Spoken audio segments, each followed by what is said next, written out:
Les jours se suivent et décidément se ressemblent sur le circuit cycliste de la Sarthe et des Pays de la Loire, avec toujours des températures hivernales. 2 degrés seulement au départ ce vendredi de l'abbaye de l'Épau pour l'ultime étape de cette 61e édition en direction de Saint-Vincent-du-Lourouet. Les premiers kilomètres de cette étape sont très mouvementés. De nombreux coureurs tentent de s'extirper du peloton, mais leur cavale est de courte durée, guère plus d'1 kilomètre.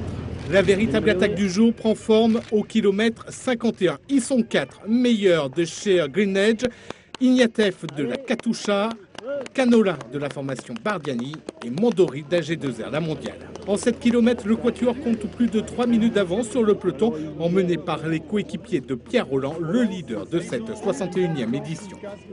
À l'image de cette journée où les côtes s'enchaînent, le circuit final propose également un parcours très accidenté, long de 13 km à effectuer à 6 reprises.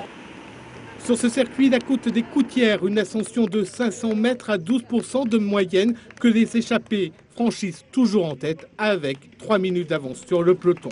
Mais sous l'impulsion des coureurs d'Europecar, l'écart diminue sensiblement. Il n'est plus que d'1 minute à 15 km de l'arrivée.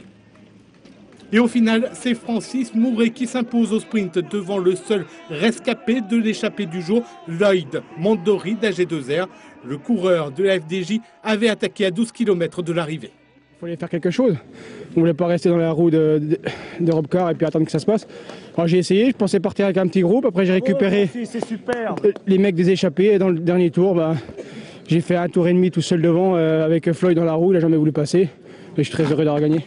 Pierre Rolland de chez Europcar remporte pour sa part cette 61e édition du circuit cycliste de la Sarthe et des Pays de la Loire. L'étape était très difficile. Et, ce matin, honnêtement, j'avais beaucoup de confiance parce que j'avais une équipe extraordinaire autour de moi.